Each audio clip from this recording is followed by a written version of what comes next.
These are certainly the cleanest steps on Madison Avenue. That's how Mr. Day wants them kept.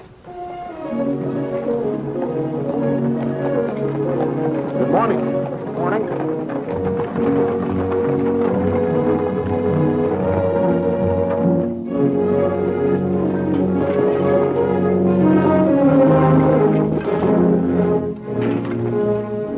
You're new here, aren't you? Just this morning. This is the way Mr. Day gets his milk. Get up.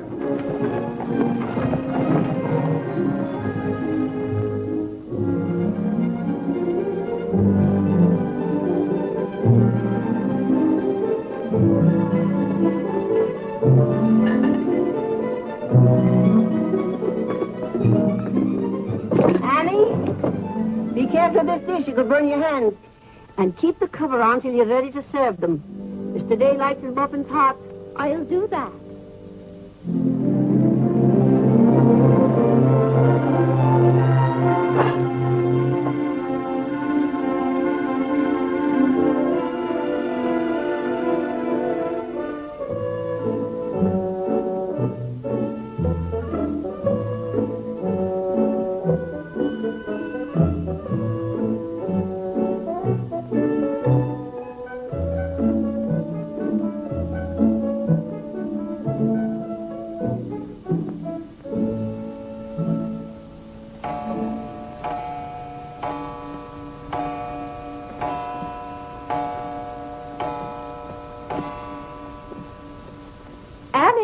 Is the table set for breakfast?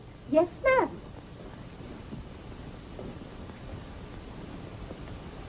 Good morning, ma'am. Good morning, Annie. How are you getting along? All right, ma'am. I hope. Now, don't be nervous just because this is your first day. Everything's going to be all right. But I do hope nothing goes wrong. Oh, no, Annie. The cream and sugar go down at this end. Oh, I thought in the center, ma'am. Everyone could reach the mace here. Mr. Day sits here. Oh, excuse me. I didn't know where to place the napkins, ma'am. You can tell by the rings. The boys have their initials. C for Clarence. He sits here. J for John. Here. W for Whitney. He sits over there, next to his father. And the one with the little dog on it is Harlan's, of course. He's the baby. This narrow, plain one is mine. And this is Mr. Day's. It's just like mine, except that it got bent one morning. Oh, and that reminds me, Annie, always have Mr. Day's coffee piping hot. Yes, ma'am. And whenever Mr. Day speaks to you, just say yes, sir. Don't be nervous. You'll get used to him. Yes, oh, that beautiful rubber plant. I'm so glad it came. You mustn't water it every day. Too much moisture makes it very unhappy. Oh, good morning, Mother. I thought you were still upstairs. Good morning, Clarence. Father must be talking to himself. A redhead. Did you sleep well, Mother? Yes, thank you, dear. Golly, I'm hungry. Oh, and Annie, we always start with fruit in the morning, except the two younger boys who have their porridge and milk. Jiminy, another wreck on the New Haven. That always disturbs the stock market. Father won't like that. I do wish the New Haven would stop having wrecks if they knew how it upsets your father. My soul and body, Clarence, what's happened to your coat? Oh, it ripped open again. Margaret mended it for me, but it won't stay mended. Oh, dear. Well, I'll just have to speak to your father about a new suit of clothes. Clarence, why did you take my H2S so far out of our clothes closet? I've told you 100 times that closet's not to make experiments in. Two. Good morning, Mother. John, have you been making those chemical smells again? No, Mother. I'm making an electric battery. It'll ring a bell and everything. You know your father doesn't like electricity. But, Mother, everything's going to be electricity. Not in this house. Oh, God! What's the matter, Claire? What's wrong? Where's my necktie? Which necktie? The one I gave you yesterday. It isn't pressed yet. I forgot to give it to Margaret. I told you distinctly I wanted to wear that necktie today. You've got plenty of neckties. Put on another one right away and come down to breakfast. I don't know what this world's coming to. Mother, may I have my breakfast early? I'm going to play baseball. 3. Whitney, before you leave the house, you have to study your catechism. But, Mother, they're going to let me pitch today. Good morning. Who won? The Giants, 7-3. Buck Ewing hit a home run. Let me see. Boys, don't wrinkle the paper before your father sees it. Mother, Could you ask me my catechism now? I think I know it. Well, let's see. What is your name? Whitney Benjamin. Who gave you your... Come and help me down, Mother. There are steps to come down, Mom. Good morning, darling. Good morning, Mother. How's your finger? It itches. Good, that's a sign it's getting better. Come along. Oh. Let's see, what was I doing? Oh, yes, the catechism. Who gave you your name?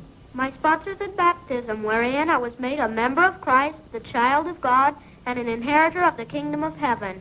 Mother, if I hadn't been baptized, wouldn't I have any name? Not in the sight of the church. What did your sponsors then for you? They did promise and vow 3 things in my name. First, that I should renounce the devil and all his works, the false vanity of this wicked world, and all the sinful lusts of the flesh. And secondly, that I believe all the articles of the Christian faith. And thirdly, that I should keep God's holy will and commandments, and walk in the same all the days of my... Good morning, boys. Good morning. Good morning. Morning, Father. Father. Morning, Vinnie. Have a good night? Yes, thank you, Claire. Good. Sit down, boys. What's that thing doing in here? Claire, that's our new rubber plant. Place for rubber plants is on the equator. Take that object out, Catherine. You're not Catherine? No, sir. Good. Never liked Catherine anyway. Thank you, sir. Put it somewhere else, Annie, but not too near a window. Sit down, Harlan. Thank you, dear.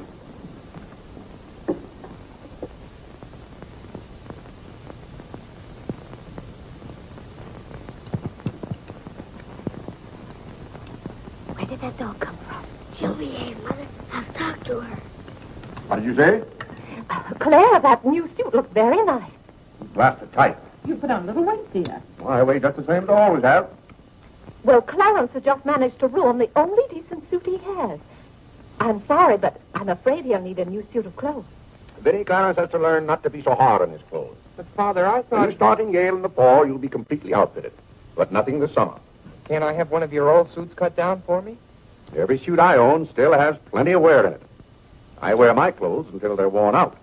Well, if you want your clothes worn out, Claire, you'll wear them out much faster than you can. Yes, and, Father, you never get a chance to wear yours out. Every time you get a new batch of clothes, Mother sends the old ones to the missionary barrel.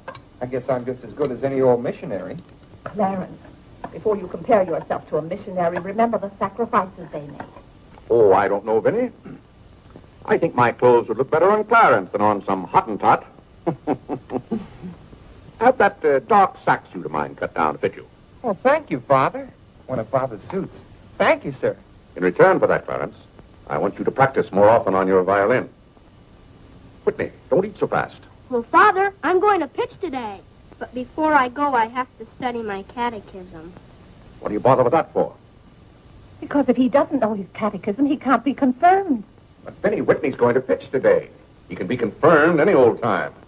Claire, sometimes it seems to me you don't care whether your children get to heaven or not. Oh, Whitney will get to heaven all right.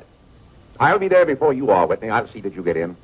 And Whitney, when we get to heaven, we'll organize a baseball team of our own. Good. It'd be just like you to try and run things up there. Yeah, from all I've heard about heaven, it seems to be a pretty unbusinesslike place. They could probably use a good man like me. What makes you so sure they'll let you into heaven? Well, if they don't, I'll certainly raise that devil of a row. Claire, I do hope you'll behave when you get to heaven. Now, Vinnie. Vinnie, how many times have I asked you not to engage a maid who doesn't know how to serve properly? Claire, can't you see she's new and doing her best? How can I serve myself when she's holding that platter over my head? Hold it lower, Annie. What became of the one we had yesterday? I don't know why you can't keep a maid. Oh, you don't. Why on earth can't you run your house the way I run my office? All I want is service. What the devil's that noise? It's Annie. Annie? Who's Annie? The maid. I'll take it, Annie. Claire, aren't you ashamed of yourself? What have I done now? You made her cry speaking to her the way you did. I never said a word to her. I was addressing myself to you. I do wish you'd be more careful. It's hard enough to keep a maid, and the uniforms just fit this one.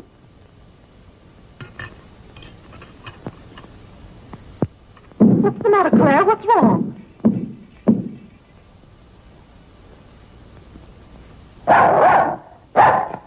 What in the name of... Well, where did you come from? Who do you belong to? She's mine, Father. Her name is Princess. Looks more like a prince to me. What's wanted? Margaret, this bacon's good. Oh, Well, it's good. yes, sir. Arlen, how's that finger? Come here, let me see it. Yes, Father. Ah, yes, that's healing nicely. I guess you'll know the next time that cats don't like to be hugged. It's all right to stroke them, but don't squeeze them. Now go back and finish your oatmeal. I don't like oatmeal. Go on and finish it. It's good for you. But I don't like it. I'll tell you what you like and what you don't like. You're not old enough to know about such things. You've no business not to like oatmeal. It's good. I hate it. That's enough. We won't discuss it. Eat that oatmeal at once.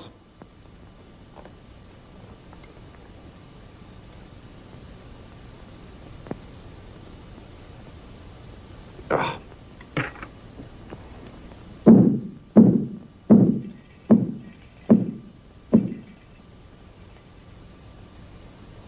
John, that letter's for your mother. I finished my oatmeal, Father. May I be excused? Yes, Whitney, you may go. It's a good game. I will. Whitney? Yes, Mother. My catechism. Never mind this morning, darling. Run along. Thank you, Mother. What's wanted? Margaret, what is this? Coffee, sir. It is not coffee. You couldn't possibly take water and coffee beans and arrive at that. It's slops, that's what it is. Slops. Take it away. I come down to this table every morning hungry. Well, if you're hungry, Claire, why aren't you eating your breakfast? I am. Aunt Judith wants me to come up and visit her. Now, Vinnie, I want no more relatives in this house. We are going to live here by ourselves, in peace and comfort. Claire, I was saying Aunt Judith wants me to visit her. Oh. Eat your oatmeal, dear. Well, what on earth is this? Dear friend Day, we are assigning you the exclusive rights to Staten Island for selling the Gem Home Pop-Up of popcorn. I think that's for me, Father. But then why isn't it addressed to Clarence Day, Jr.? Oh, it is. I wouldn't get mixed up in popcorn, Clarence. It's too indigestible. Confound it, another wreck on the New Haven.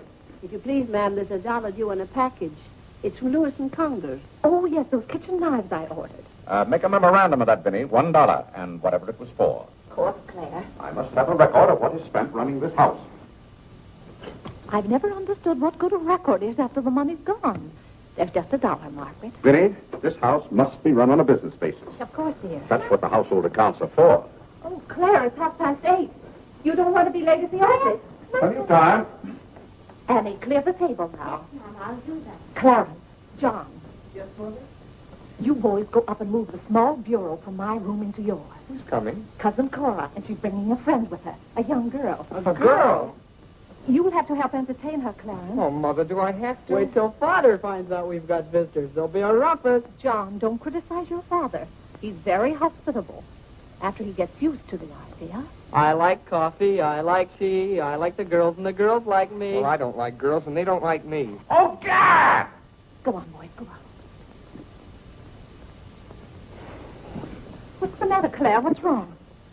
How did that get in this room? Now, Claire, how was the new maid to know? Well, keep that abomination out of here. All right, I'll take it.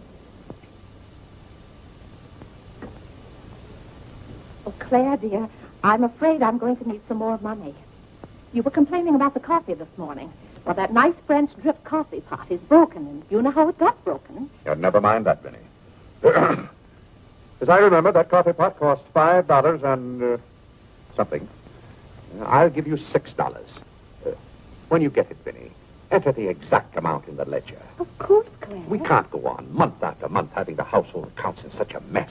No, and I thought of a system that will make my bookkeeping perfect. Well, I'm certainly relieved to hear that. All we have to do is open charge accounts everywhere, and the stores will do my bookkeeping for me. Now, wait a minute, Vinnie. Then, when the bills come in, you'd know exactly where your money had gone. Yes, I certainly would. Vinnie, we get enough bills as it is. Claire, dear, don't you hate those arguments we have every month? I certainly do. Not to have those, I should think, would be worth something to you. Well, I'll open an account at Lewis & Conger's and one at McCreary's to start with. Thank you, Claire. We'll see how it works out. Thank you. Oh, the rector's coming to tea today. The rector? Well, I'm glad you warned me. I'll go to the club. Don't expect me home until dinner time. Claire, dear, I do wish you'd take a little more interest in the church. Getting me into heaven is your business, Vinnie. If there's anything wrong with my ticket when I get there, you can fix it up. Everybody loves you so much, I'm sure God must, too. I'll do my best, Claire. It wouldn't be heaven without you. If you're there, Vinnie, I'll manage to get in some way, even if I have to climb the fence. Sweet Marie, come to me, sweet Marie. Margaret! Margaret! Oh, yeah! What's the matter, Claire? What's wrong? Why did God make so many dumb fools and Democrats? Oh, politics. Yes, but it's taking the bread out of our mouths. Honest Hugh Grant. Honest Bah. Fine mayor you've turned out to be. If you can't run this city without raising taxes every 5 minutes, you'd better get out. Let someone who can. Richard Coker's running this town, and you're just his cat's paw. Tell me this. Are these increased taxes going into public improvements, or are they going into graft? Answer me that honestly, if you can, Mr. Honest Hugh Grant. You can't. I thought so. Bah. You were elected to office on the promise that you would put an end to all this thievery and corruption. Have you put an end to it? No. You've encouraged it. Every day there's some new raid on the public treasury. If you don't stop plundering the pocketbooks of the good citizens of New York, we're going to throw you and your boodle board of aldermen out of office. I'm warning you for the last time. Robbery. That's what it is. Highway robbery. Annie. If Annie. you think we're going to submit to this... Take this fresh cup of coffee into Mr. Day. Tell you, sir. Mr. Day's We got as a the owners visitor. of New York City are not going to tolerate these conditions any Nonsense. longer. Run along in there. We pay you a good round sum to watch after our interests, and all we get is inefficiency. I know you're an nincompoop, and I strongly suspect you of being a scalawag. You're not going to escape your legal responsibilities. Legal responsibilities? By gad, I mean criminal responsibilities. Don't think for 1 minute we're going to let you escape. We're going to throw you into jail.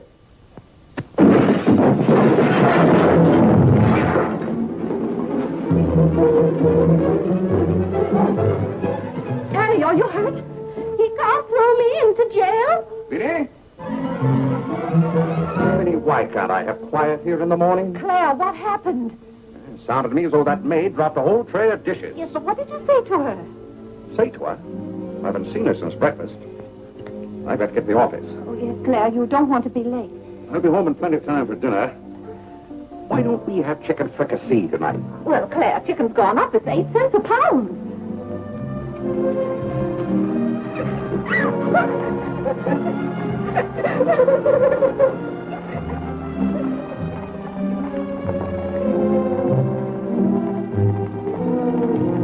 Where the devil's she going, dressed up like that?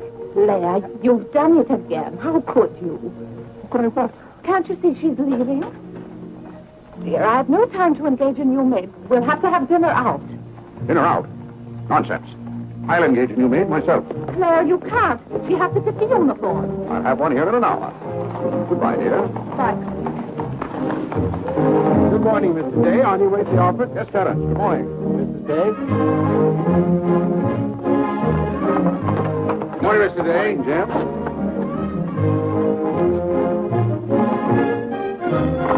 Get here. Get here.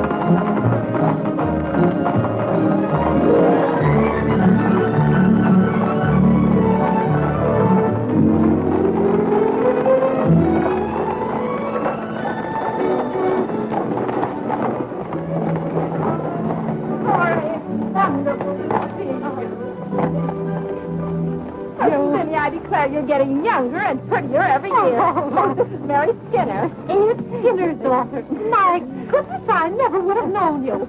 Just leave your things out here and come right on in. I heard my father talk so much about you. Did he tell you how he used to dip my pigtails in the inkwell at school? What's the news in Pleasantville, Cora? Oh, Vinnie, I have so much to tell you. We wrote you that Aunt Carrie broke her hip. Yes. That was the night that Robert Ingersoll lectured. Of course, she couldn't get there, but It was a good thing for Mr. Ingersoll she didn't. How do you do, Cousin Cora? Oh, Clarence. my. Oh, no, Cora, this is John. John, why, how you've grown. You'll be a man before your mother. John, this is Mary Skinner. How do you do? How do you do? Vinnie, everybody in Pleasantville sends their love. Grandpa Everett, Cousin Edith, Aunt Hattie, the Taylors. Oh, just everybody. Cora, how is Grandpa Everett? Oh, he hasn't been at all well. You know he only has one kidney, and that's floating. How do you do, Cousin Cora? I'm glad to see you. This can't be Clarence. Yes, it is. My. My goodness, every time I see you boys, you've grown another foot. Let's see, you're going to St. Paul's now, aren't you? St. Paul's? I was through with St. Paul's long ago. I'm starting in Yale this fall. Yale? Oh, Mary, this is Clarence, Mary Skinner. How do you do? Oh, this is Mary's first trip to New York. Yes, it is. It's her first trip. We'll have to show Mary around. Oh, I tell you, I'll ask Mr. Day to take us all to Delmonico's for dinner tonight. Delmonico's? Think of that, Mary. Delmonico's. And Cousin Clara's such a wonderful host. Well, I know you girls want to freshen up, so come upstairs. Clarence, get their bags. I've given you girls Clarence's room, but he didn't know about it. So Now, Vinnie, I don't want you to He has a little bit of things out Don't you here. bother about us for 1 minute. John, get their old bags. Just take care of ours. Oh, you play the violin. Well, I fool with her a little. You're just being modest. No, really, I play the piano. Not awfully well, but... Now, you're being modest. Do you ever play duet? Well, I haven't up to now. Neither have I. Up to now.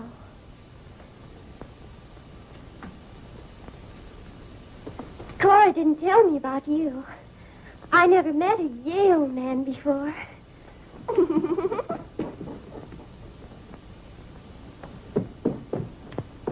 What's happened to you? Nothing. I feel fine.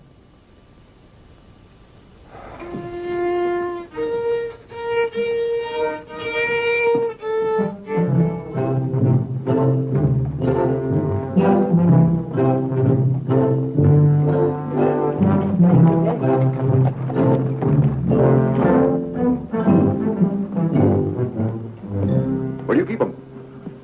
Do you wish a domestic servant? Where do you keep them? I will take your name and address. Confound it, I'm late at the office now. If you will give me the details as to what kind of person you require. I'm asking you where you keep them. Why, the girls are in there. But clients are not allowed in that room. If you will tell me the kind of a position you wish to have filled, I'll be very glad to...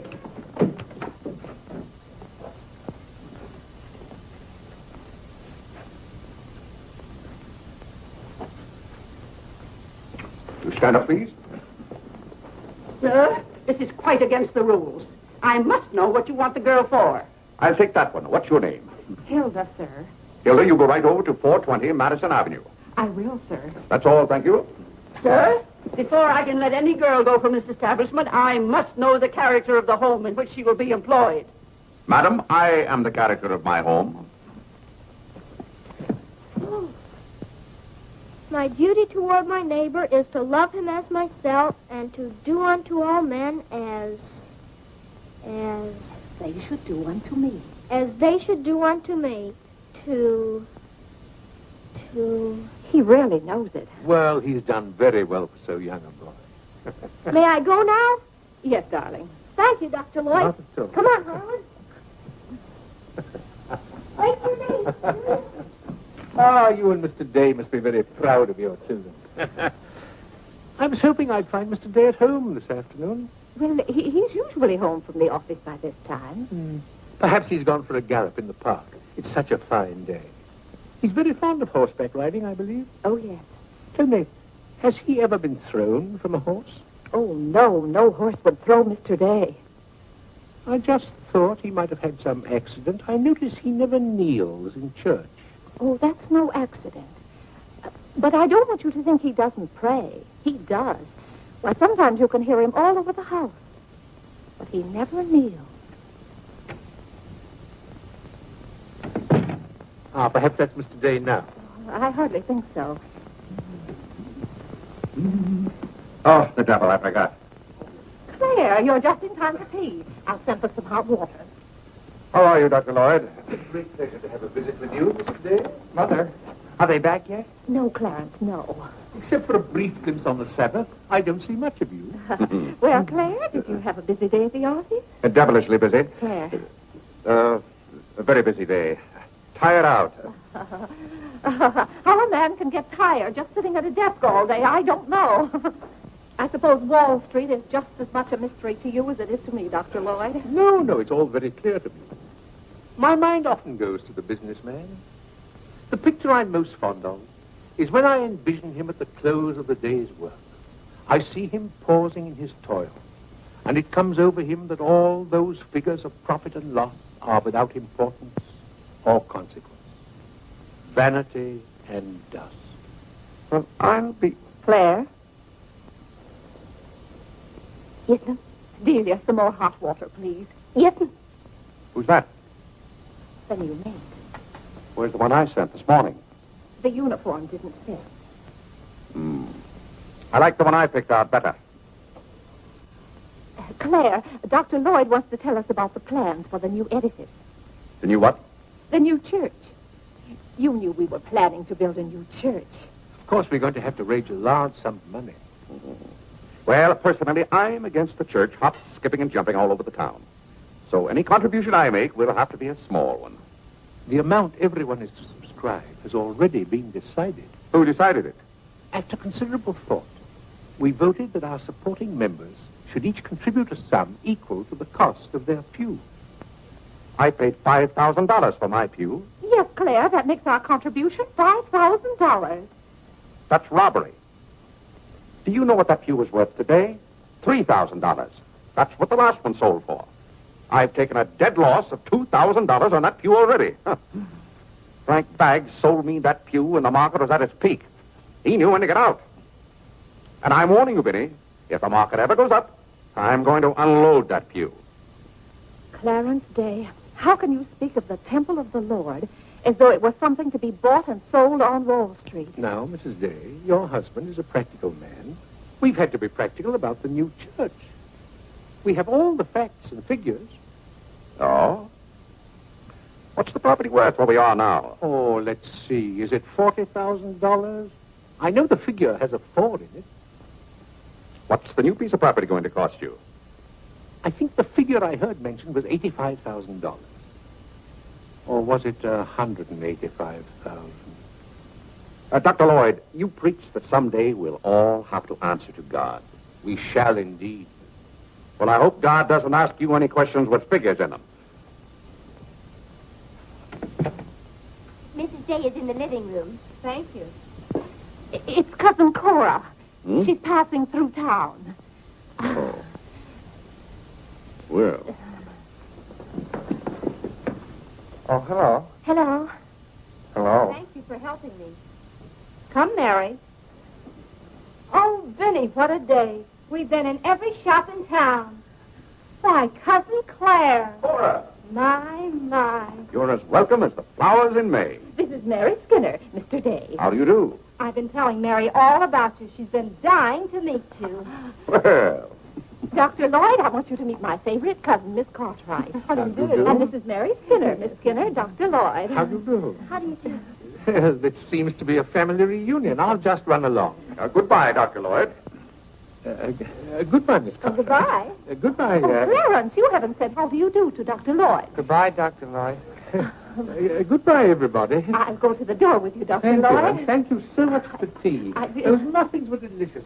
Who did you say this pretty little girl is? She's Ed Skinner's daughter. This is Mary's first trip to New York. Oh, sit down, sit down. Have some tea. We had tea downtown. Oh, never mind then. Delia, sit down, sit down. Even if you have had tea, you can stay and visit for a while. As a matter of fact, why don't you both stay to dinner? That's all arranged, Claire. Cora and Mary are going to have dinner with us. Fine, fine. Of course, you just have to take potluck. Well, I'd hardly call it pot. Claire, did you know the girls are going to visit Aunt Judith in Springfield for a whole month? Fine. Now, how long are you going to be in New York, Cora? All week. Splendid. We'll hope to see something of you. Well, you certainly will. Cora, did you find anything you wanted in the shop? Oh, I can't wait to show you. Oh, but I'm afraid some of these packages can't be opened in front of Cousin Claire. Shall I leave the room?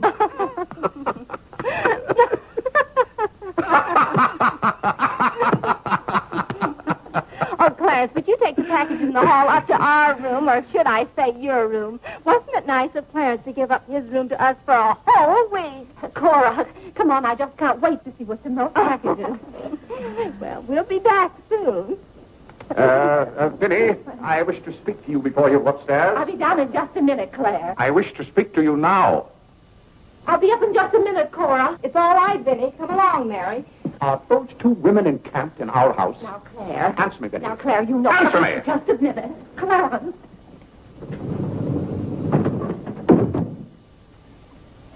Now, Claire, you know you've always been fond of Cora. What has that to do with her planking herself down in my house and bringing hordes of strangers with her? How can you call that sweet little girl a horde of strangers? Why don't they go to a hotel? New York is full of hotels built for the express purpose of housing such nuisances. Claire, two girls alone in a hotel? Why, who knows what might happen to them? All right, then put them on the first train. They want to roam with the gypsies? Lend them a hand. Keep them roaming. But, Claire, they're just staying in that little room of Clarence's. The trouble is they don't stay there. They stay in the bathroom. Every time I want to take my bath, it's full of giggling females, washing their hair. I tell you, I won't have it. Send them to a hotel. I'll pay the bill gladly, but get them out of here. Father, I'm afraid they can hear you upstairs. Then keep those doors closed. Clarence, you open those doors. Open them all the way. Now, Claire, you be quiet and behave yourself.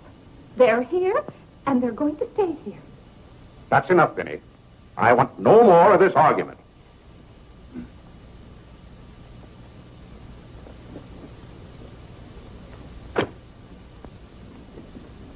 Oh, what I don't understand is why this swarm of locusts always descends on us without any warning. Oh, thunder.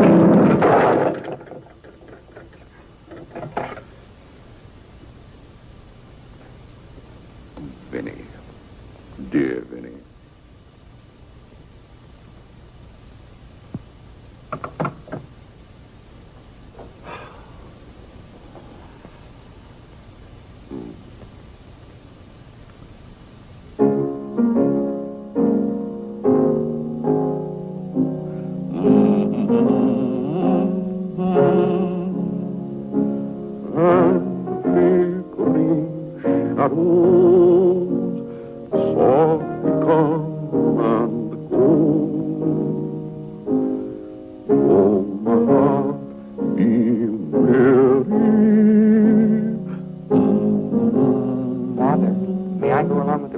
Delmonico's?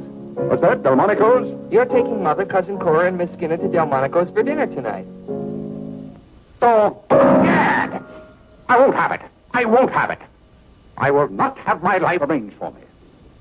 I bought this house for my own comfort. I will not submit myself to this indignity. Now, Claire, what's the matter? I won't stand it. By heaven, I won't stand it. Clarence. Do I understand that I am not permitted to have dinner in my own home? Claire, a little change will do you good. I have a home to have dinner in, and any time I can't have dinner at home, this house is for sale. Well, Claire, you can't have dinner here tonight because it isn't ordered. And besides, Cora and Mary want to see something of New York. Well, that's no affair of mine. I am not a guide to Chinatown and the Bowery. Oh, Mr. Day, I just love your house. I could live here forever.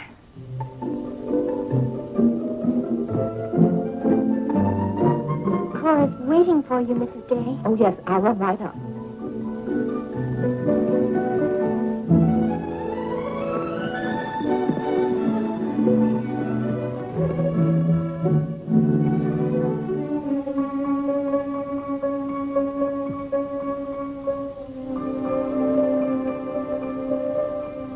I'm glad you like our house, Miss Skinner. I like it very much, Mr. Day. Praise from a stranger is approbation indeed.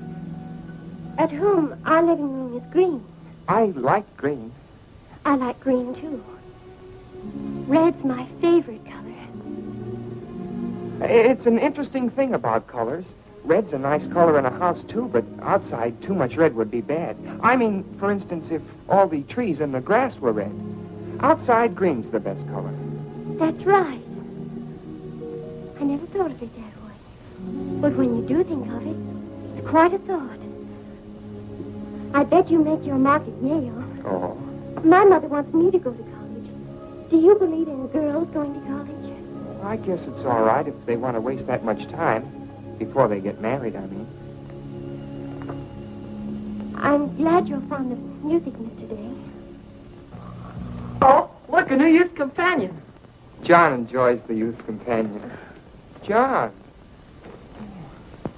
Won't you sit down? Oh, thank you.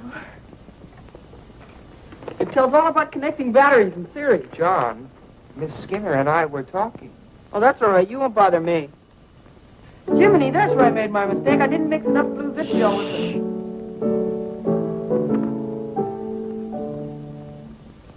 Oh, don't stop. Can you play that? I'm afraid not. Can you play Sweet Genevieve? That's my favorite. Not without my music. Hymns are nice, don't you think? I like this one.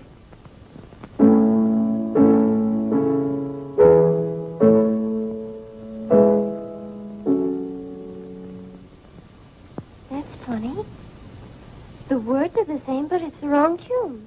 Oh, it can't be the wrong tune. We sing it exactly that way in church. We don't sing it that way in the Methodist church. You see, we're Methodists. Oh, that's too bad. Oh, I don't mean it's too bad that you're a Methodist. Anybody's got a right to be anything they want, but what I mean is, we're Episcopalians. Yes, I know. Anyway, the words are the same. Shall we begin?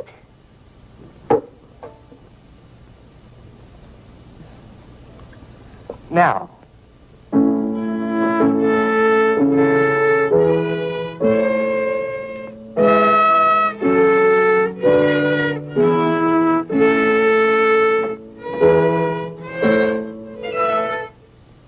Oh, dear. Well, what's wrong? Shall we try again?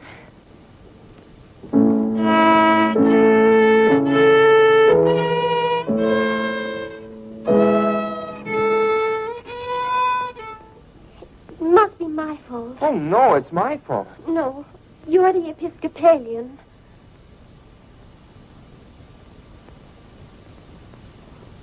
I just remembered something. My father was an Episcopalian. He was baptized an Episcopalian. He was an Episcopalian right up to the time he married my mother. She was the Methodist. Oh. Oh, well, let's try it again, then.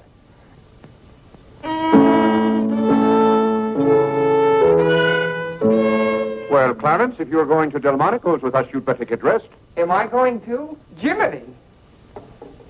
Thank you, Father. Be ready in just a minute, Mother. Vinnie, that young lady looks about the same age you were when I came out to Pleasantville to rescue you. Rescue me? You came out there to talk me into marrying you. It worked out just the same.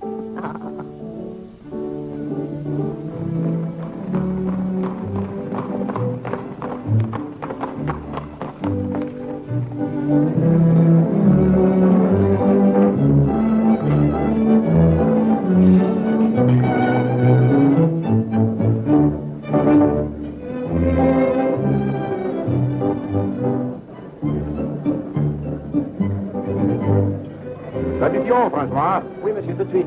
Louis, l'addition pour monsieur Day. Oui, monsieur. Alors, vite, vite. Tout de suite. Alors, vite, vite. Cette sauce diable était délicieuse. Merci, monsieur. Je suis content que monsieur soit satisfait. Merci, monsieur. Bon. French. Oui. No cooking like the French. Claire, it was so nice of you to invite Cora and Mary here their first night. It's been a pleasure. Mr. Day, have you always been an Episcopalian? I've always gone to the Episcopal Church, yes. But you weren't baptized a Methodist or anything, were you? You were baptized an Episcopalian? Come to think of it, I don't believe I was ever baptized at all.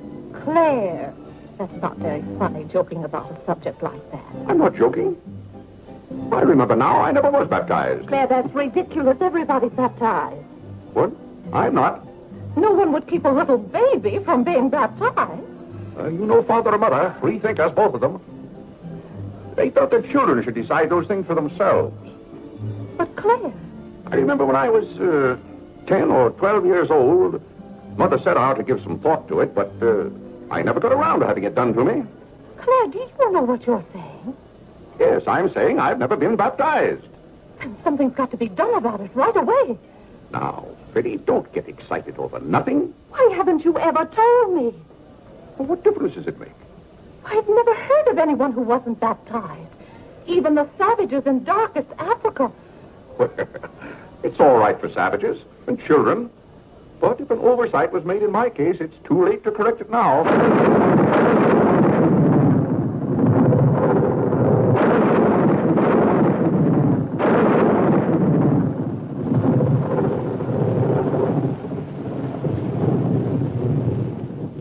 But if you're not baptized, you're not a Christian. Why, confound it, of course I'm a Christian. A mighty good Christian, too. A lot better Christian than those psalm singers in church. But you can't be if you won't be baptized.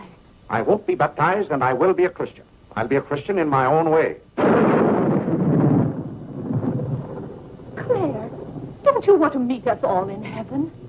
Of course. And I'm going to. But you can't go to heaven if you're not baptized. Ah, that's a lot of falderall. Clarence Day, don't you blaspheme like that. You're coming to church with me before you go to the office in the morning and be baptized then and there. Vinnie, don't be ridiculous. If you think I'm going to stand there and let Dr. Lloyd splash water on me at my age, you're mistaken. No, I'm sleepy. Good night, Vinnie.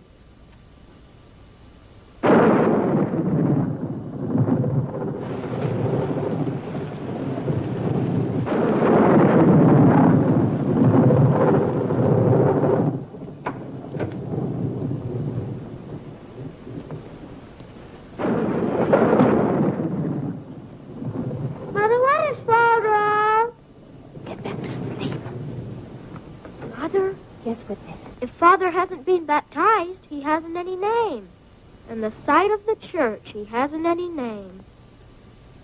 That's right. Maybe we're not even married.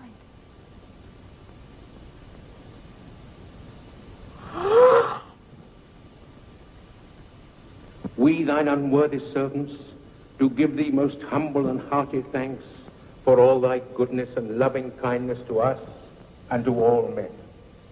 We bless thee for our creation, preservation, and all the blessings of this life. But above all, for thine inestimable love in the redemption of the world by our Lord Jesus Christ. For the means of grace, for the hope of glory. And we beseech thee, give us that due sense of all thy mercies, that our hearts may be unfaded as they are. And that we show forth our praise, not only with our lips, by giving up ourselves to thy service, and by walking before thee in holiness and majesty all our days. Through Jesus Christ our Lord, to whom with thee and the Holy Ghost be all honor and glory, world without end. Amen. The grace of our Lord Jesus Christ, and the love of God, and the fellowship of the Holy Ghost, be with us all evermore. Amen. Amen.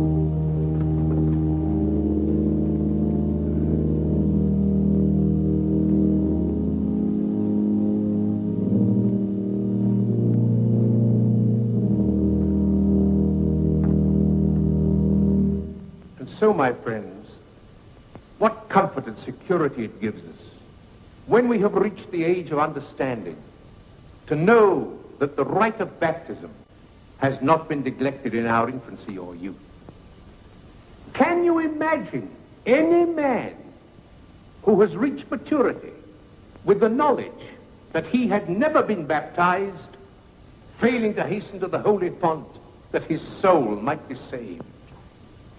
As it says in the baptismal office, except a man be born of water and of the Spirit, he cannot enter into the kingdom of God.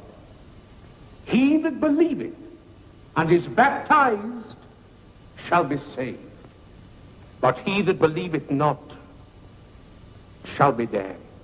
What's that follow-up to? He can't be. Which also showeth us the great benefit we reap thereby. He that is baptized showeth great benefit. No, Father.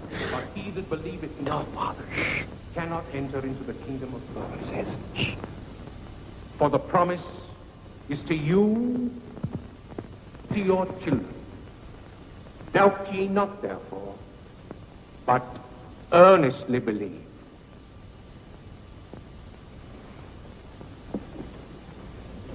In the name of the Father, and of the Son, and of the Holy Ghost. Amen. Amen.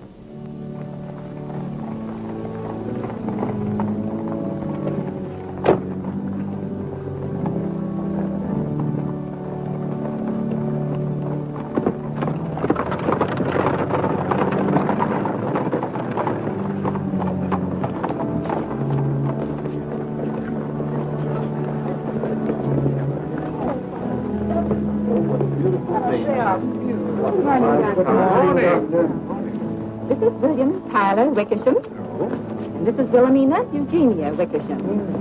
What a lovely day for them to be baptized. Happiest day of my life.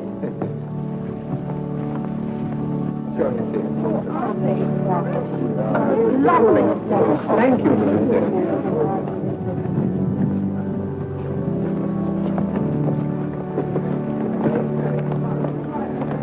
Claire, you know I didn't ask Dr. Lloyd to do that. You must have said something. Well, I had to find out from him if we were really married. I am married and I'm not baptized. And as far as I'm concerned, the whole congregation can know it.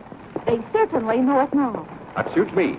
I don't go to church to be preached at as though I were some lost sheep. Claire, you don't seem to understand what the church is for.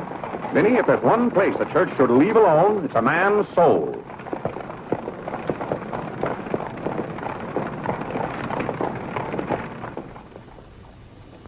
Well, he's going to be baptized, Cora. You mark my word. I just couldn't go to heaven without Claire. Why, I get lonesome for him even when I go to Ohio. It's awfully hard on a woman to love a man like Claire so much. Oh, men are so aggravating. They take everything for granted. They certainly do. You know, I don't believe Claire has come right out and told me he loves me since we've been married. Of course, I know he does because I keep reminding him of it. You have to keep reminding them, Cora. Vinnie, the table isn't set for dinner yet. I'll be back in a minute, Cora. We're having it after Cora and Mary go to the train. Their cab's coming at 1 o'clock. Cab? The horse cars go right past the door. But, Claire, they have those heavy bags. Cabs are a waste of money. Well, if dinner's going to be delayed, I'll work on this month's bills. What are they? Now, Claire, it isn't fair to go over the household accounts when you're hungry. Vinnie, where are those bills? They're in the library on your desk. Oh. I didn't know dinner was going to be late. No one ever tells me anything in this house. Back home I ride all the time. I love horses. The horse is my favorite animal. Well, goodness, where have you two been? Clarence wanted to show me his grandfather's house. You'll have to hurry and finish your packing. It won't take me long. Can I help you pack? Clarence! Clarence, why did you kneel in church today? I just couldn't. If it's because your father doesn't kneel, you must remember he wasn't brought up to kneel in church. But you were. Has it anything to do with Mary? I know she's a Methodist. Oh, no, Mother Methodists kneel. Mary told me. They don't get up and down so much, but they stay down longer. Clarence, you want to kneel, don't you? Oh, yes, I wanted to kneel today. I tried. You saw me try, but I just couldn't. But is that suit of your father's too tight for you? No, it's not too tight. Well, what is it? Mother, very peculiar things have happened to me since I started to wear this suit. I can't seem to make these clothes do anything Father wouldn't do. Oh, that's nonsense, Clarence. And not to kneel in church is a sacrilege. Making Father's trousers kneel seemed more of a sacrilege. Clarence! Do you know what happened at Dora Wakefield's party for Mary last night? We were playing musical chairs, and some girl sat down suddenly right on my lap. Well, I jumped up so fast she almost got hurt. She was sitting on Father's trousers. Oh, Mother, I've got to have a suit of my own. My soul and body. Well, you'll just have to talk to your father about it. I'm sure if you approach him the right way, you know, tactfully, he'll see. Oh, excuse me. Gracious. It didn't take you very long. Well, I'll see about your box lunch for the train. Remember, it's Sunday.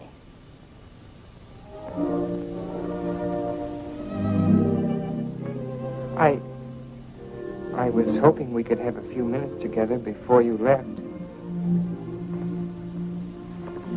Cora had so much to do, I wanted to get out of her way. Well, didn't you want to see me? I did want to tell you how much I've enjoyed our friendship. Oh, hello. Mother told us to sit in the living room till dinner's ready. Not on the best sofa. Hello. Have you ever been out on our porch? Oh, yes. Well, let me show it to you. It's awfully hard to grow up in a family with children. My, I've never known a week to pass so quickly. Why, Yes? Yes? You're going to write me when you get to Springfield, aren't you? Of course. If you write me first. But you'll have something to write about, your trip and Aunt Judith and how things are in Springfield. You write me as soon as you get there. Maybe I'll be too busy. Maybe I won't have time. Well, you find the time. Let's not have any nonsense about that. You'll write me first and you'll do it right away, the first day. How do you know I'll take orders from you? I'll show you. Give me your hand.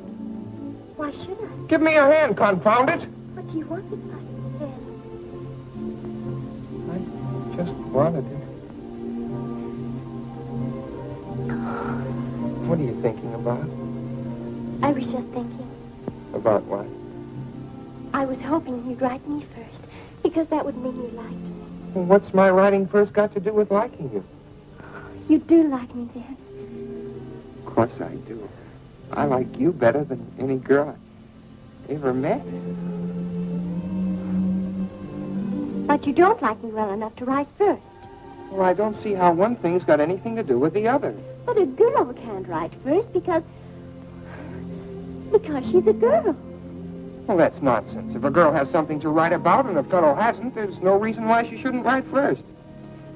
You know, the first few days I was here, you'd do anything for me. And then you changed. You used to be a lot of fun. Then all of a sudden you turned into an old sober side. Why, you even dressed like an old sober side.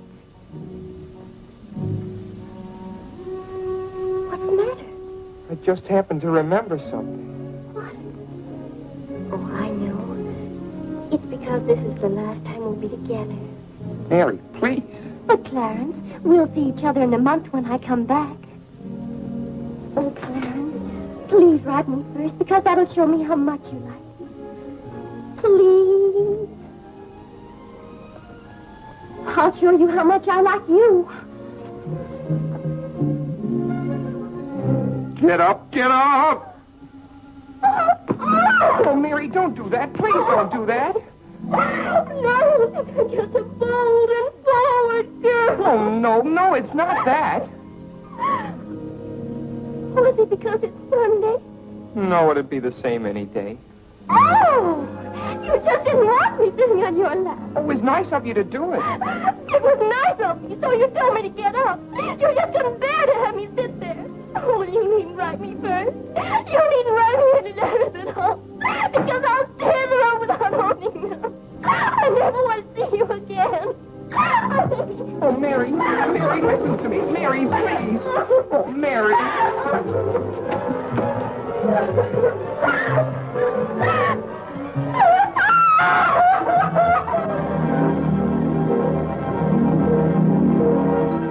Clarence!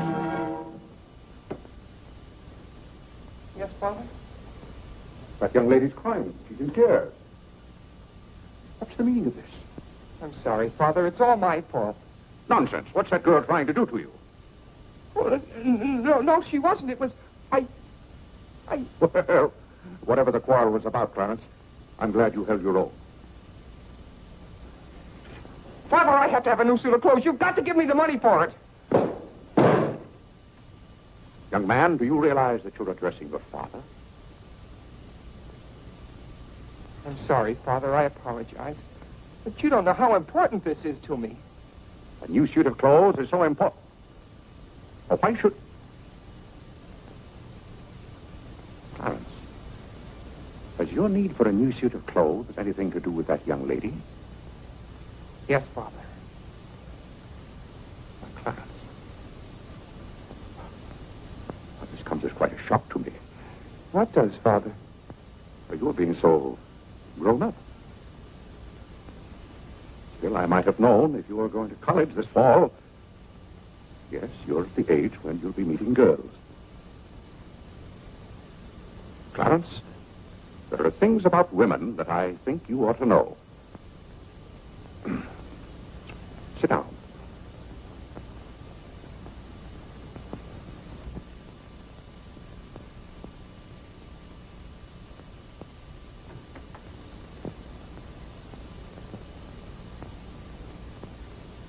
Yes, I think it's better for you to hear this from me than to have to learn it for yourself.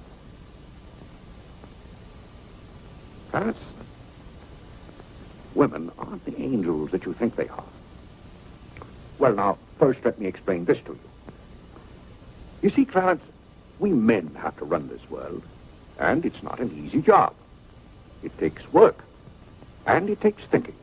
A man has to reason things out. Now, you take a woman. A woman thinks... No, I'm wrong right there.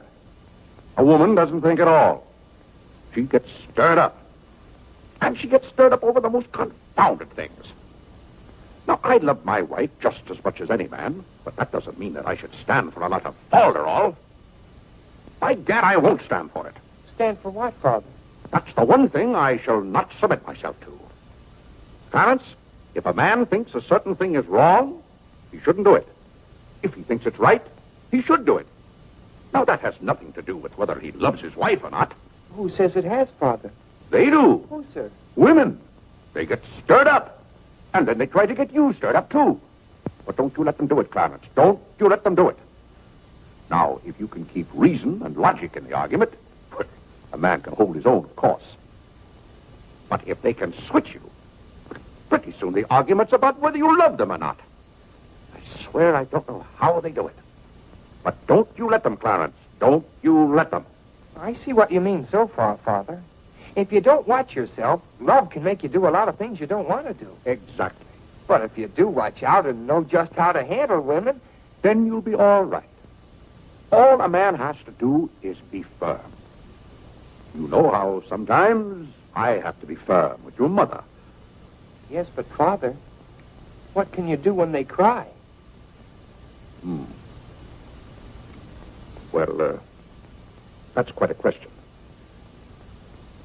You just have to make them understand that what you're doing is for their good. I see. Now, Clarence, you know all about women.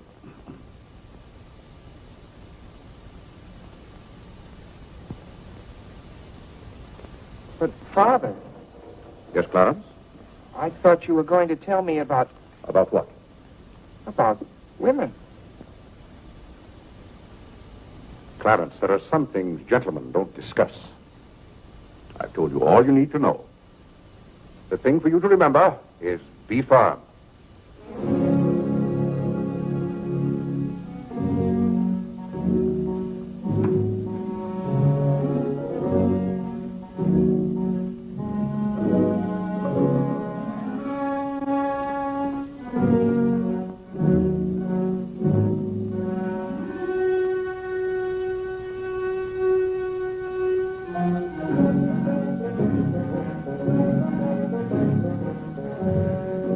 Mary, when you get to Springfield, the very first thing you...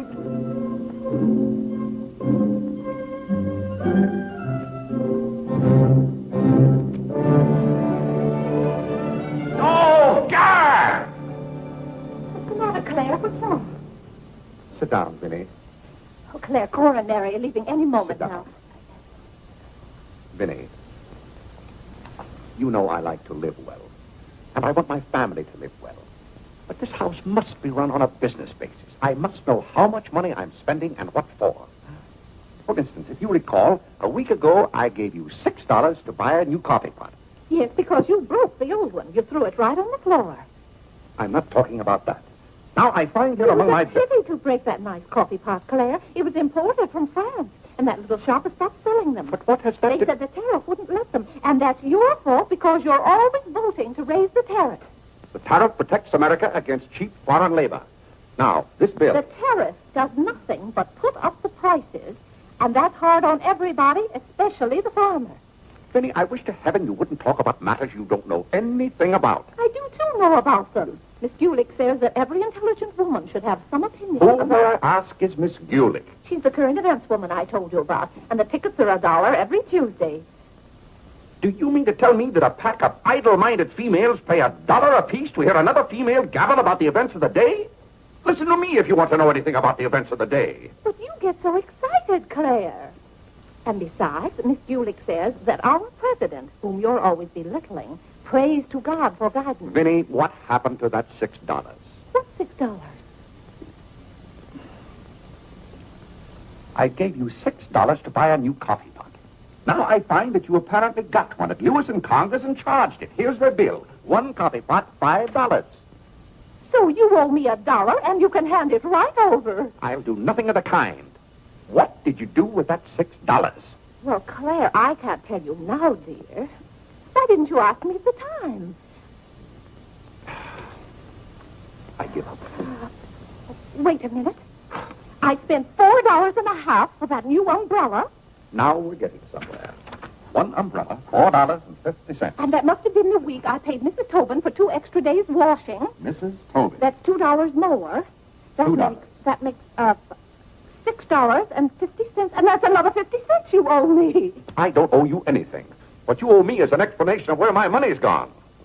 I do the best I can to keep down expenses. You know yourself, Cousin Phoebe spends twice as much as we do. Don't talk to me about your cousin Phoebe. You talk about your own relatives enough. That's not fair, Vinnie. When I talk about my relatives, I criticize them. I can't even speak of Cousin Phoebe. You can speak about all you want to. But I won't have Cousin Phoebe or anyone else dictating to me how to run my house. I didn't say a word about her dictating. Claire, you know she isn't that. You said... Well, I don't know what you said now. You never stick to the point.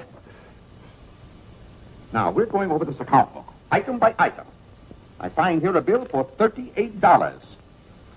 I don't know what you expect of me. I tire myself out chasing up and down those stairs all day long, trying to look after your comfort, to bring up our children. I do the mending and the marketing. Now you want me to be an expert bookkeeper, too.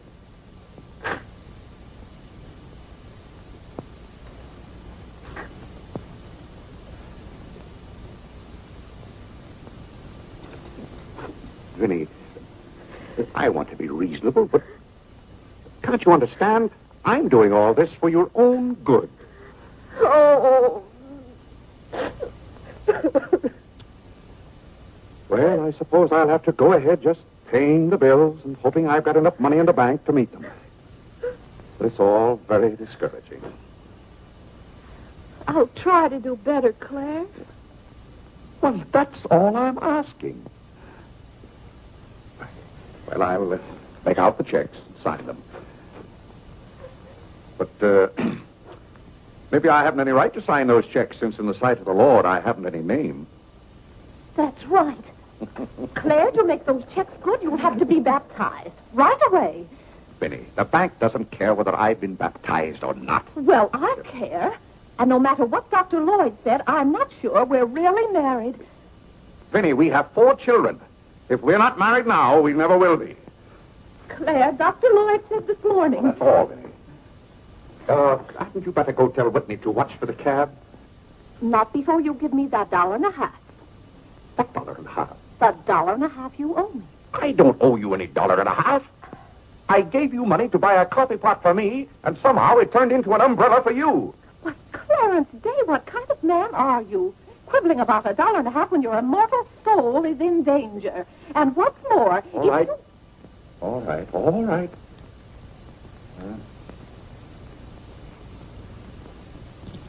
Thank you, Claire. Now the accounts are all straight again.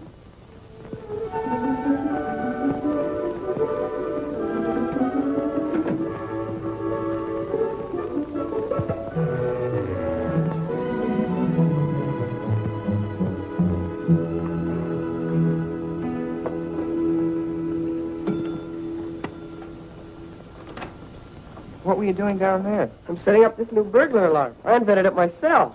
Have you got any money you can lend me? No, you owe me 30 cents now. Well, I'll give you my stamp collection and my piece of John Wilkes Booth finger. How much? Enough to get a new suit of clothes? If you can wait a month till I hear from the patent office in Washington, I may be rich. Well, I can't wait that long. Maybe I could get it sooner. I'm going to look into something else tomorrow. Wanted, an energetic young man to sell household necessity. Liberal commission. Applied 312 with... John, let me have this job. Why should I give you my jobs? They're hard to get. But I've got to get a new suit of clothes. Maybe I could get the job for both of us. I'll ask the man.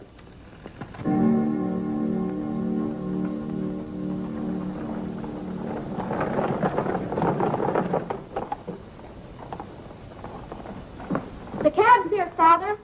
Oh, thank you, Whitney. Vinnie, Cora, the cab's here. John, go up and get their bags. Yes, sir. Here's the lunch for the train, sir. Take it out for the cab. Who's that one? It's Ellen. Delia left yesterday. I don't know where your mother finds them. Now, Vinnie, don't you let Claire worry about us. We have plenty of time. Take the bags right on out, John. Yes, sir. Well, goodbye, Clarence. It was so nice to see you Goodbye, again. Cousin Cora. Goodbye, Whitney. Now, you be a good boy. Goodbye, Cousin Cora. Goodbye, Harlan. Goodbye. Keep out of mischief. Come along, everybody. Don't keep the cab waiting. Cabs cost money. If there's one thing Mr. Day can't stand, it's to keep a cab waiting. Any waiting to do, there's a waiting room at the Grand Central Depot just for that. Mary, aren't you even going to shake hands with me? I don't think I'd better. You may remember that when I get too close to you, you feel contaminated. Mary, you're going to write to me, aren't you? Are you going to write first? No, Mary. There are times when a man must be firm. Mary, Mother says you better hurry out before Father starts yelling. It's Sunday. Goodbye, John. I'm very happy to have made your acquaintance. Thank you. May I help you? No, thank you. Take care of yourself. Goodbye, Mr. Day. Goodbye, Mary. Goodbye, Mr. Day. I've had a wonderful Goodbye, Mary. Bye-bye. Goodbye. Goodbye, Cousin Claire. Goodbye, Cora. Goodbye, Cora.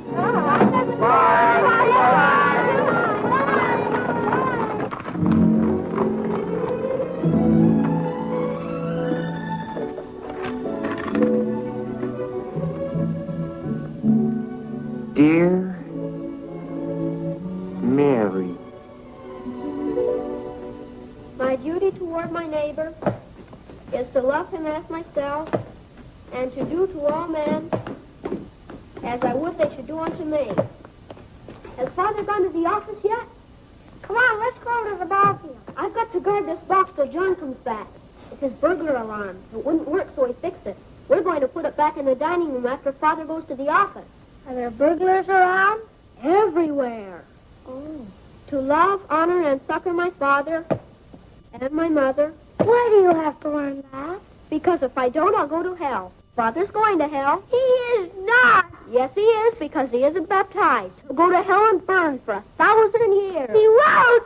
He won't. He'll be in a lake of fire and brimstone, and 1,000 devils with pitchforks will be poking at him. No, Mother, don't let me. Father will hear you. No, I don't. Come on, you faithful.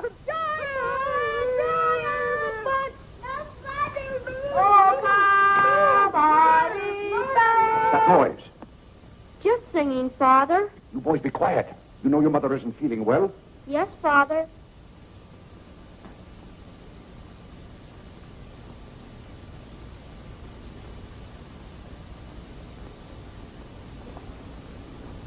mother say?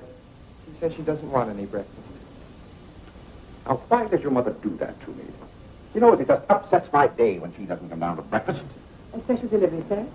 Thank you. John? Where's John this morning?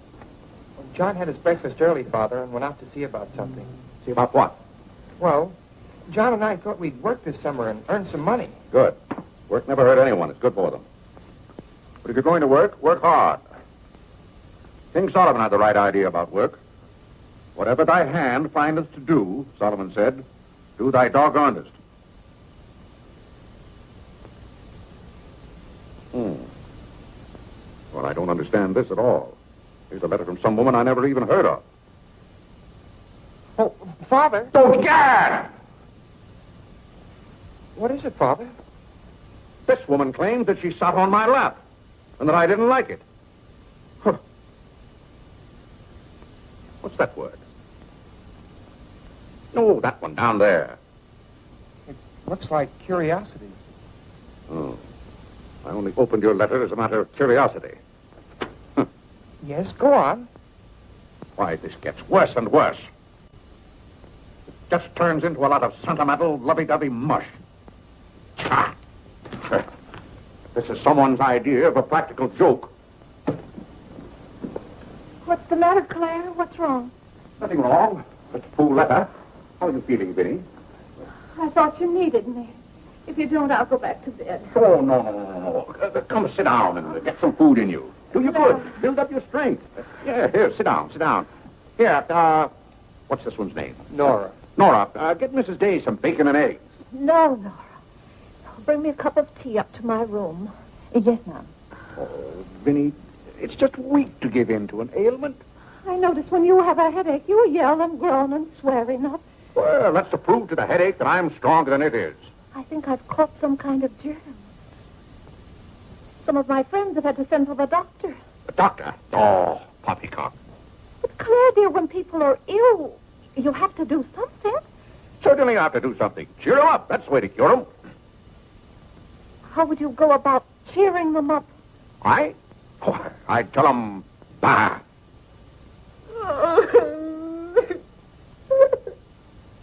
What have I done now? Oh, Claire, hush up.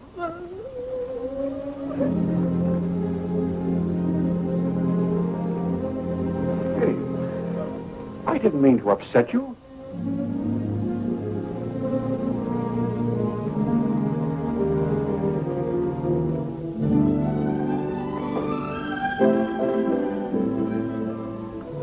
Dear Clarence.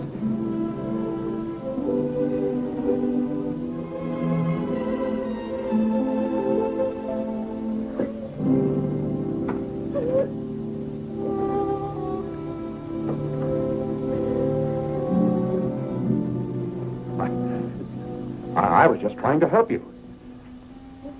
You know, when you take your bed, I have a confounded lonely time around here. So when I see you getting it into your head that you're not feeling well, I want to do something about it. Just because some of your friends have given into this, no reason why you should imagine you're ill. Claire, stop. Get out of this house and go to your office.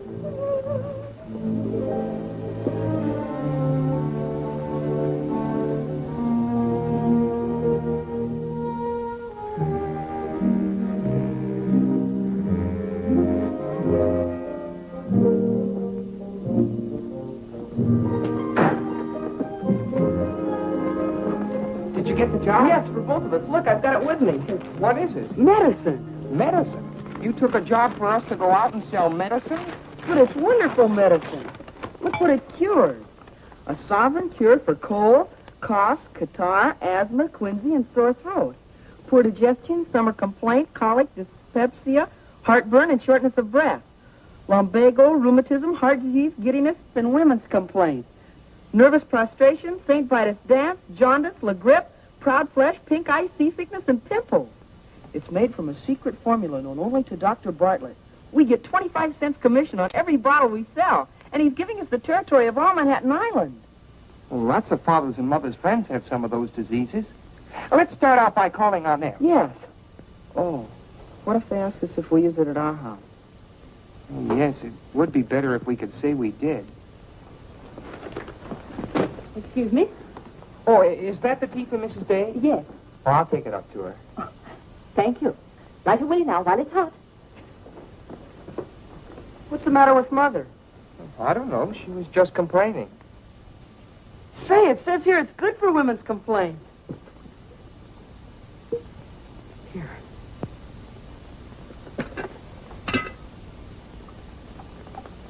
For Chesapeake and Ohio and 8. New York Central, 3/4. I'd like to see Mr. Day about those Morris and Essex apartments. They're very busy this morning. You'll have to wait.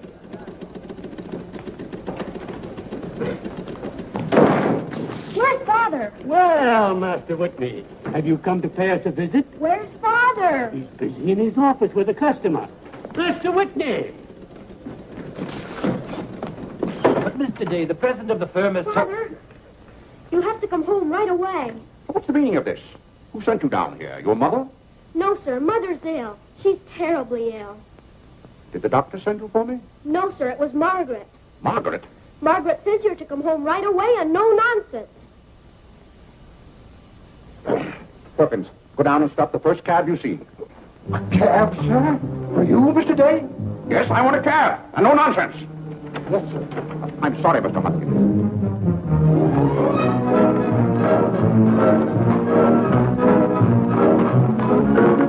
Confound you, can't you go any faster? All right. Here. Get up there, do you hear me? Get up!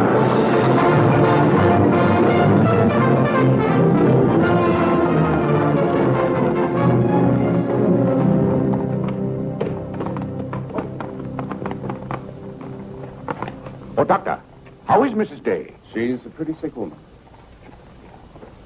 Oh, what's wrong with her? Well, do you know or don't you? What did Mrs. Day have for breakfast this morning? Not a thing. I tried to get her to eat something, and she wouldn't. I can't understand it. Understand what? These violent attacks of nausea. It's almost as though she were poisoned. Poison? Let me take your cab. I'll try not to be gone more than 10 or 15 minutes. And, Mr. Day, you're not to go into a room. You'd better get her well. Right away, or you'll hear from me. Turn west on 47th Street. Yes, yes.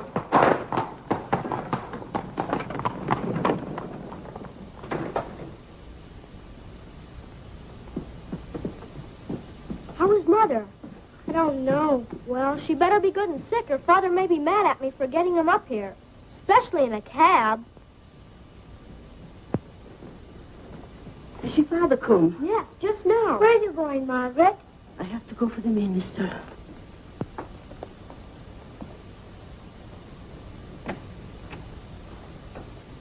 I guess the minister's coming to baptize Father, so I won't have to go to hell. You can't be baptized in a house. You've got to have water. We have lots of water. Not the right kind.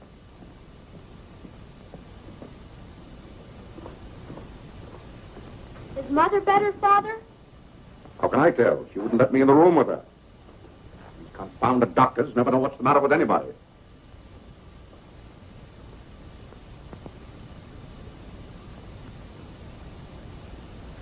Father, Yes? Mother's going to get well, isn't she? Of course she's going to get well. Father, may we come in? It's lonesome without Mother. Yes, it is Harlem. It's lonesome. Come in, boys.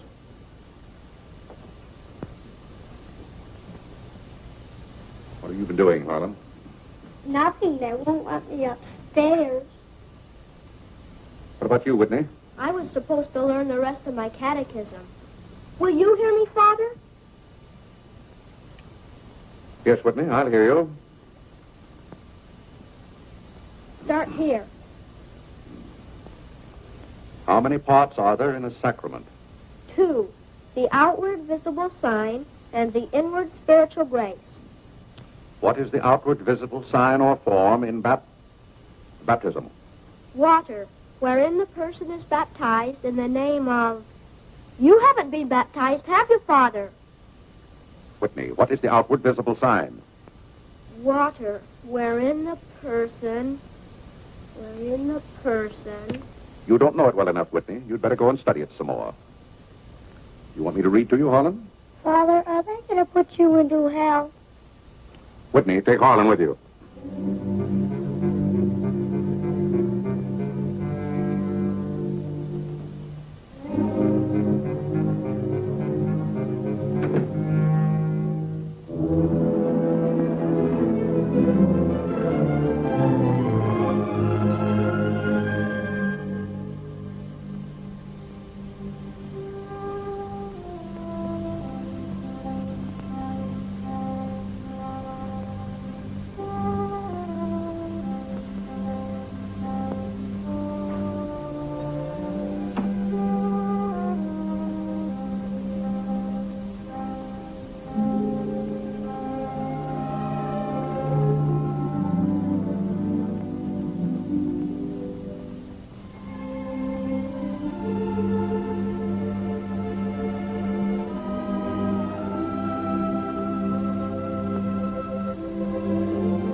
Everybody's sending for the doctors.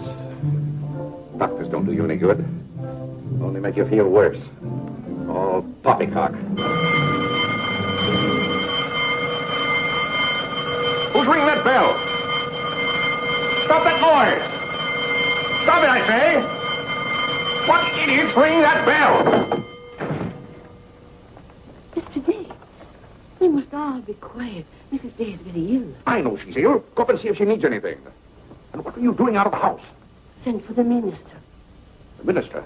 He'll be right in. He's paying off the cat.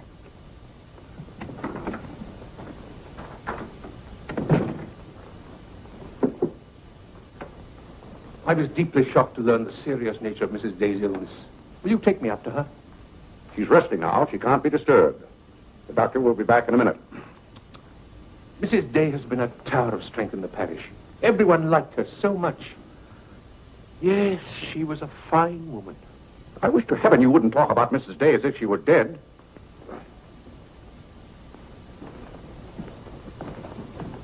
Is the doctor back yet? No. Does she need him? Well, she's kind of restless. She's talking in her sleep and twisting and turning.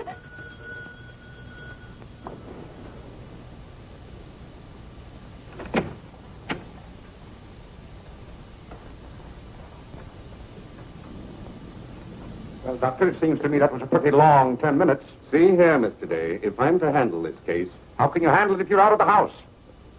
Who is this? It's Dr. Summers. How do you do? I felt that Mrs. Day's condition warranted my getting Dr. Summers here as soon as possible for consultation. I hope that meets with your approval.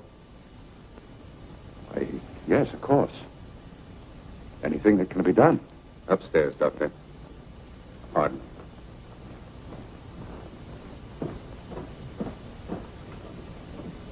Mrs. Day is in good hands now, Mr. Day.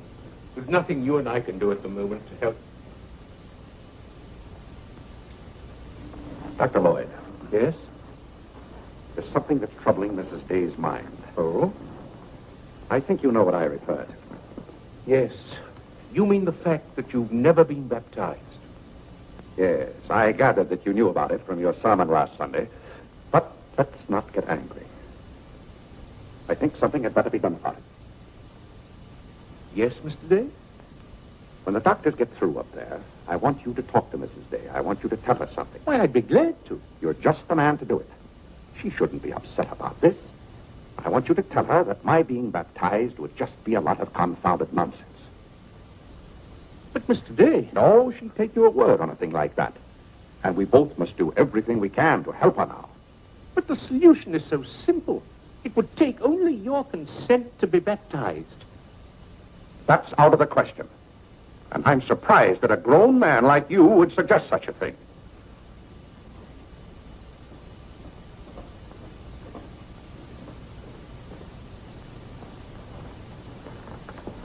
Well, Doctor, how is she? What have you decided? Is there a room we could use for our consultation? Well, yes, my library. Doctor? Dr. Summers, this isn't serious, is it? After we've had our consultation, we'll talk to you, Mr. Day. But surely you Rest assured, Dr. Summers will do everything that is humanly possible. We'll try not to be long.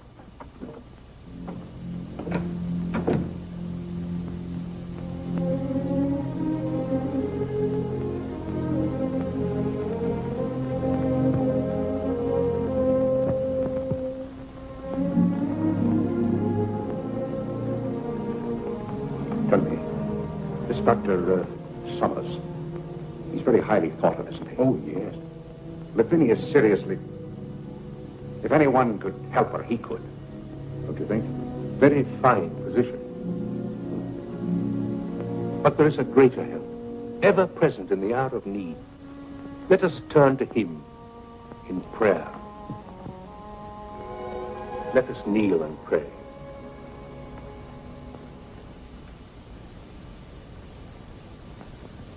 Let us kneel and pray.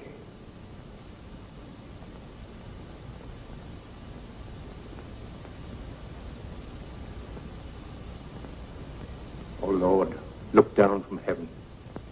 Behold, visit, and relieve this thy servant who is grieved with sickness. Have mercy on her, O Lord. Have mercy on this miserable sinner. Forgive her, and extend thy accustomed She's goodness. not a miserable sinner, and you know it. Oh, God! You know Vinnie is not a miserable sinner. She's a fine woman. She shouldn't be made to suffer. It's got to stop, I tell you. It's got to stop. Have mercy, I say. Have mercy, I tell you. What's the matter, Claire? What's wrong? Vinnie. Vinnie, what are you doing down here? You shouldn't be out of bed. You get right back upstairs. I heard you call. Do you need me? Vinnie, I know now how much I need you. Get well, Vinnie. I'll be baptized. I promise. I'll be baptized. You will? I'll do anything. Oh, Claire. We'll go to Europe, just we two.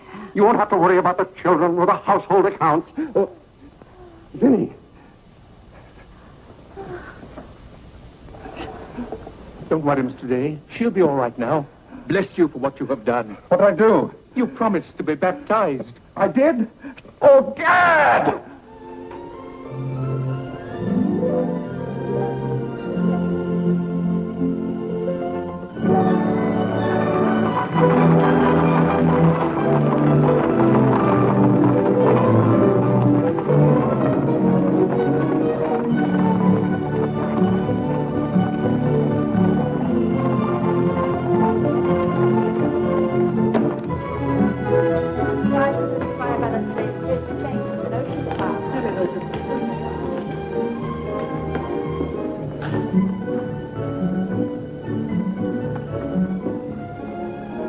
Isn't it drafty here, Mother? Shall I get your coat, Mother? The No, doctor said thank mustn't you. Take cold. I'm quite comfortable, thank you. Come on now, let's stay together. Holland, don't you get lost again. Aren't the hats lovely this year? Ostrich feathers. You wouldn't wear that hat, would you, Mother? I think that's very pretty. I think they're all pretty. Oh, I do need some pink silk thread. Oh, isn't this applique beautiful? Just arrived from Paris, madam. It's charming. What are you looking for, Mother? Oh, I'm just shopping. I think I'll just take a plain one. But this is the very latest. We've only had them in a few days. Remember, Mother, this is your first day out. You mustn't get too tired. No, I'm saving myself, dear. I have to. Cousin Cora's coming tomorrow. She is? Does Father know about it? Not yet. Is Mary coming too? Yes, dear. Holland, don't touch things. I'll bet you knew it. No, Look, honest, Mother, I just didn't. like Father. Not tomorrow. This is Aren't right. the sleeves a little long? Exactly well like across the yours. shoulders. Come on now, Holland. Now, about Take my the hand. sleeve. Don't get lost again. Do we have any more of this material? Yes, we do. George, Thank I you. want you to touch things. This one is genuine imitation Dresden. The original design by Duryea. John, isn't this the darlingest thing? It's exactly what I've always wanted. How much is this lovely pug dog? $15, ma'am. $15? Gee whiz, Mother. We can buy a real-life bloodhound for $5. Oh, isn't he perfectly adorable? Oh, I shouldn't. I know I shouldn't. This is Dave. Oh, Mrs. Whitehead. How nice to see you. Are you quite recovered? Almost. This is my first day out. We've missed you at the church. You remember Mr. Morley? How do you do, Mrs. How do you do? Mr. Morley preached the Sunday Dr. Lloyd was ill. Oh, yes. I can't tell you how much I enjoyed your sermon. Even my husband enjoyed your sermon. We've just come from the board meeting of the Foreign Mission. I'm taking Mr. Morley home to lunch. I had to drop in here to pick up a purchase. I won't be a minute. Is your parish in the city? Yes, it's on the outskirts. My church is in Audubon Park. Oh, way up there. Oh, are you acquainted in Audubon Park? No, I don't believe we know a soul there. Mr. Morley, would this be possible? My husband, Mr. Day. If we lower the collar, it'll be a very fine fit. You won't find a better suit of clothes in the city for $15. Oh, it's not the price. It's the money. Thank you for holding it for me. Welcome. Goodbye, Mrs. Day. I hope we meet again soon. Goodbye. It was very pleasant meeting you again. I think it was divine providence. I shall be delighted to be of service. Goodbye, Mr. Morley. Goodbye. May I work it? Oh, no, it's against the rules.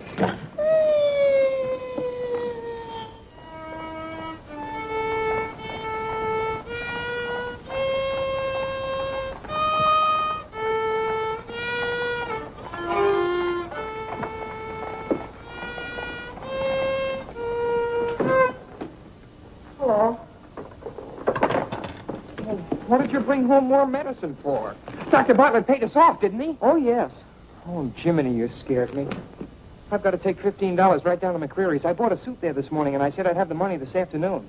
Gee, that's too bad. What's too bad? Well, you see, Clarence? What?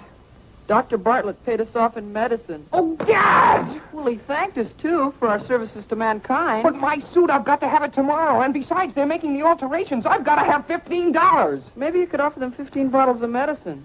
Oh, they wouldn't take it. McCreary's don't sell medicine. Father.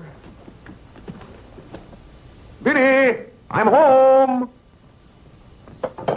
Good afternoon, sir. How's your mother, Clarence? Oh, the ride this morning did her a lot of good. She'll be well enough to go to church with us next Sunday. Ah, fine. Father, have you noticed I haven't been kneeling down in church lately? Don't let your mother catch you at it. Then I have to have a new suit of clothes right away. That doesn't make sense. I can't do anything in your clothes that you wouldn't do. Well, if my old clothes make you behave yourself, I don't think you want to wear anything else. Oh, no, you're you and I'm me. I want to be myself. I mean, suppose I should want to kneel down in front of a girl. Why, in heaven's name, should you want to do a thing like that? Well, I've got to propose to a girl sometime. Clarence. Well, not right away, but for $15 I can get a good suit of clothes. Clarence, you're beginning to talk as crazy as you... Hello, Vinnie. You feeling better today, huh? Much better, thank you, Claire. You don't have to hurry home from the office every day like this. With business the way it is, there's no use going to the office at all. Yes, you do look better, Vinnie. What did you do today? Well, I got a carriage and took the boy for a ride, and we stopped in at McCreary. And, oh, Claire, I've the most wonderful news for you. Who do you think I met? Mr. Morley. Morley? Never heard of him. Remember that nice young minister who substituted for Dr. Lloyd one Sunday? Oh, yes. Bright young fellow. Preached a good, sensible sermon. Short one, too. Ought to be more ministers like him. Well, Claire, his parish is in Audubon Park. You know, way up above Harlem. Nobody knows you up there. You'll be perfectly safe. Safe? Vinnie, what the devil are you talking about? I've gone all over everything with Mr. Morley, and he's agreed to baptize you. Oh, he has. The young whippersnapper. Very nice of him. We can go up there any morning. We don't even have to make an appointment. Who said I was going to be baptized at all? Why, Claire, you did. Now, Vinnie. You gave me your promise, your sacred promise. You said I'll be baptized. I promise I'll be baptized. Well, what if I did? Claire, aren't you a man of your word? Vinnie, we all thought you were dying. So naturally I said that to cheer you up. As a matter of fact, the doctor told me that's what cured you. So it seems to me pretty ungrateful of you to press this matter any further. My being well has nothing to do with it. You gave me your word. You gave the Lord your word. And you're going to march yourself up to Mr. Morley's church some morning before you go to the office and be christened. If you think for 1 minute... What in the name of heaven is that? If you think I'm going to let you add the sin of breaking your solemn and sacred promise... I demand to know what that repulsive object is. It's perfectly plain what it is. It's a pug dog. What is it doing in this house? I wanted it, and I bought it. You spent good money for that? Claire, don't try to change the subject. How much did you pay for that atrocity? I didn't pay anything for it. I charged it. Charged it, I might have known. How much was it? $15. $15? Claire. For that eyesore? Don't you call it lovely work of art an eyesore? It will look beautiful sitting on a red cushion by the fireplace in the living room. If that sits in the living room, I won't. Furthermore, I don't even want it in the same house with me. Get it out of here. Claire, you're not going to get out of this room until you set a date for your baptism. I'll tell you one thing. I'll never be baptized as long as that hideous monstrosity is in this house. All right. All right. Clarence. That pug dog goes back this afternoon, and he's christened first thing in the morning. You heard him, didn't you, Clarence? You heard him say that he'd be baptized as soon as I got this pug dog out of the house. You hurry right back to McCreary's with it, and be sure they credit us with $15. Oh, Mother, while we were at McCreary's, I happened to see a suit I'd like very much, and the suit was only $15. Well, Clarence, I'm afraid your suit will have to wait until after I get your father christened. Well, no, I meant that since the suit cost just the same as the pug dog, if I exchanged the pug dog for the suit... Why, yes. Then the suit wouldn't cost your father anything. Why, how bright of you, Clarence, to think of that. I'd better start right away before McCreary's closes. Yes. Now, let's see. If we're going to take your father all the way to Audubon Park, Clarence, on your way back, you stop at the livery stable and tell them to have a cab here at 8 o'clock tomorrow morning. Mother, a cab? Do you think you ought to? We can't walk all the way to Audubon Park. But you know what a cab does to Father. This is a very important occasion. All right. Get one of their best cabs, the kind they use at funerals. Well, those cost $2 an hour, and if Father gets mad... Well, if your father starts to argue in the morning, you remember. Oh, he agreed to it. We both heard him.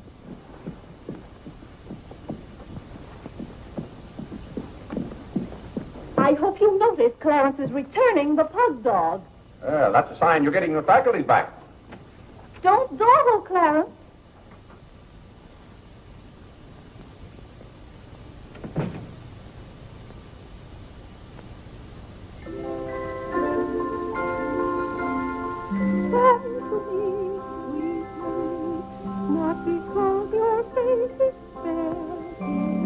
Vinnie, it's good to hear you singing again. But your smile so pure and sweet makes my happiness complete. Makes me falter at your feet, sweet Marie. Oh, on the way uptown, I stopped in at Tiffany's and bought you a little something. Thought you might like it. Claire, what a beautiful ring. I'm glad it pleased you. Oh, Claire, how sweet of you. I don't know how to thank you. Well, it's thanks enough for me just to have you up and around again. You know, when you're ill, Vinnie, this house is like a tomb. There's no excitement. That's the loveliest ring you ever bought me. Now that I have this, you needn't buy me any more rings. Well, if you don't want any more... What I'd really like now is a nice diamond necklace.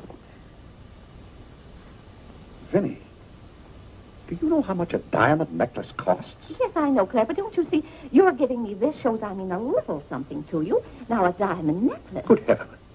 If you don't know by this time how I feel about you. Well, we've been married for 20 years, and I've loved you every minute of it. What did you say, Claire? I said we've been married for 20 years, and I've loved you every minute of it. But if I have to buy out jewelry stores to prove it, if I haven't shown it to you in my words and actions, I might as well... Well, what have I done now? It's all right, Claire. I'm just so happy. Happy? You said you loved me. This beautiful ring, that's something else I didn't expect. Oh, Claire, I love surprises. But that's another thing I've never understood about you, Vinnie. Now, I like to know what to expect. Then I'm prepared to meet it. Yes, I know, Claire, but life would be pretty dull if we always knew what was coming. Well, it's certainly not dull around here. In this house, you never know what's going to hit you tomorrow.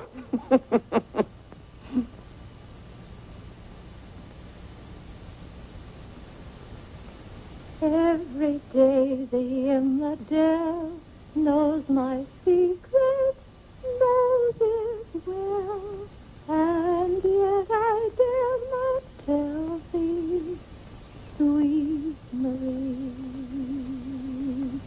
sweet Marie, Sweet Marie, come to me, not because your face is fair, love to see, love to see. every daisy in the dell knows my secret, knows it well, and yet I dare not tell, sweet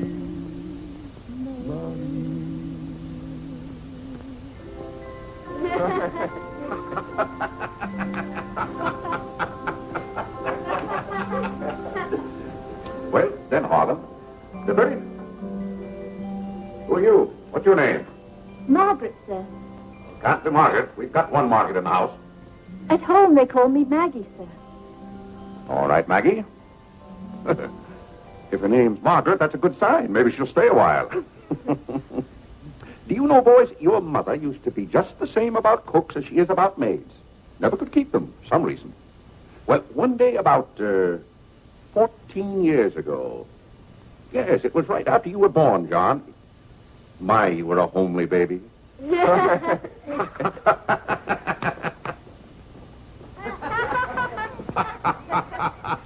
you, Margaret.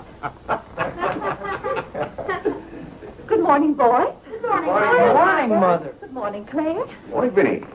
Why, you look as though you were dressed for a wedding. Do I, dear? Yes. Have a good night? Yes, thank you, Claire. Sit down, Vinnie. Sit down, boys. Oh, thank you, Clarence. Well, seems to me everyone's all dressed up this morning. What's on the program for this fine day? Well, this afternoon, May Lewis's mother is giving a party for everyone in May's dancing class. Harlan's going to that. I don't want to go, Mama. Harlan, don't you want to go to a party and get ice cream and cake? May Lewis always tries to kiss me. When you get a little older, you won't object to girls wanting to kiss you. Will he, Clarence?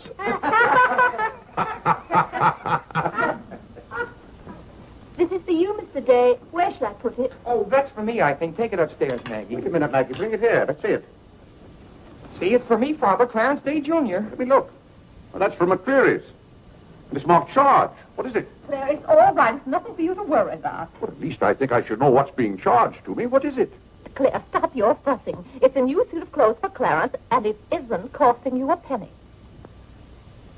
It's marked charge $15. It's costing me $15. And I told Clarence... Claire, can't you take my word? It isn't costing you a penny. I'd like to have you explain why it isn't. Because Clarence took the pug dog back and got the suit instead. Of course. And they've charged me $15 for the suit. Nonsense, Claire. We gave them the pug dog for the suit, don't you see? Then they've charged me $15 for the pug dog. But, Claire, they can't. We haven't got the pug dog. We sent that back. Well... But... Well, now, wait a minute, Vinnie. The suit... Well, there's something wrong with your reasoning. Well, Claire, I'm surprised at you when you're supposed to be so good at figures. That's perfectly clear to me. Vinnie, they're going to charge me for one thing or the other. Don't you let them.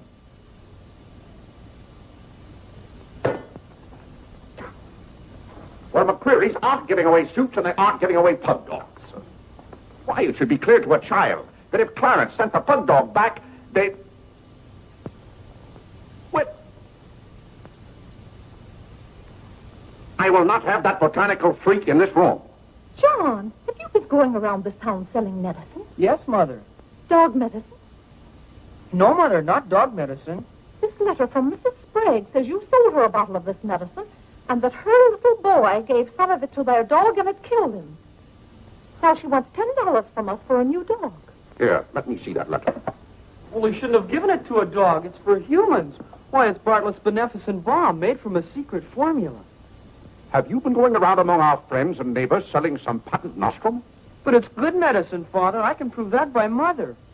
Vinnie, what do you know about this? Well, nothing, Claire. But I'm sure John... No, I mean that day Mother was... That's enough. You're going to every house where you sold a bottle of that concoction and buy it all back. But it's $1 a bottle. I don't care how much it is. Here, I'll give you the money now. How many bottles did you sell? 128. 128? Claire, I always told you John would make a good businessman. Young man, you'll have to come down to my office with me. I'll give you the money to buy back that medicine. $128. And $10 more for Mrs. Sprague's dog. That's $138. Thank you, Vinnie. But it's all coming out of your allowance. That means that you will not get another penny until the whole $138 is paid up. I'll be 21 years old. Oh, Gad! What's the matter, Claire? What's wrong?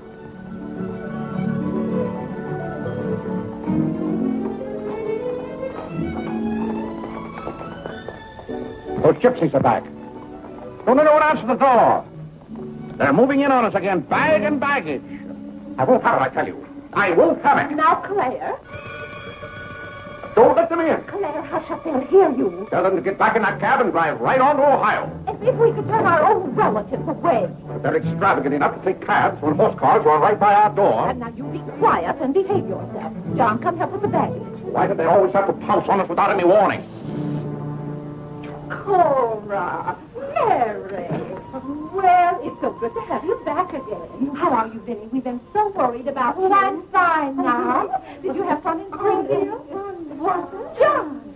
My, you're still growing. Thank you, Cousin. John, go get the baggage.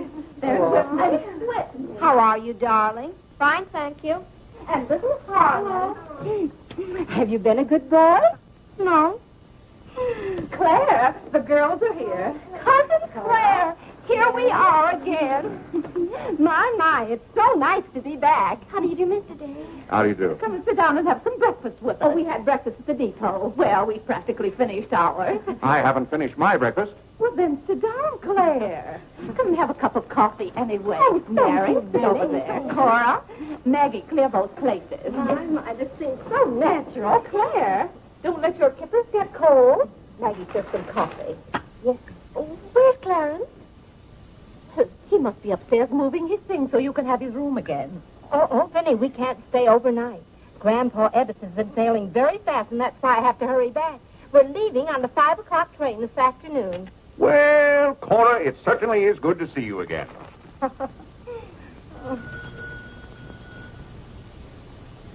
Well, who can that be? Well, this time it can't be another special delivery letter for Clarence. While you were in Springfield, our postman was kept pretty busy.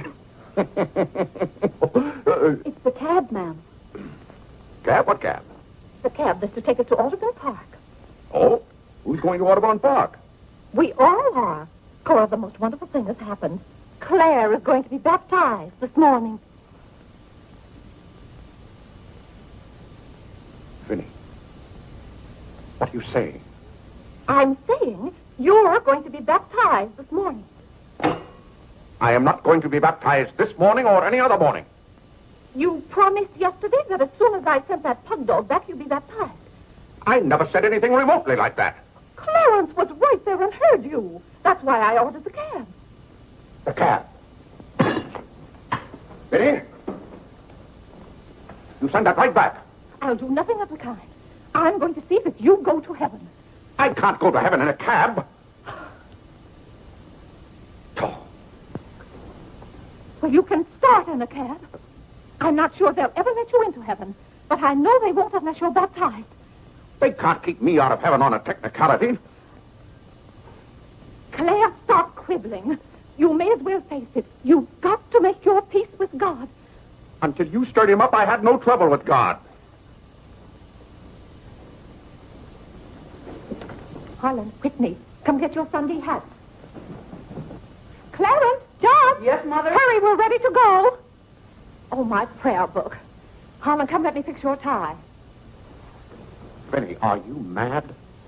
Was it your plan that my own children should witness this indignity? Why, Claire, they'll be proud of you. I suppose Harlan is to be my godfather. Vinnie, I won't go through with this thing. That's final. Claire, dear, if you feel that way about it. I do. But we won't take the children with us.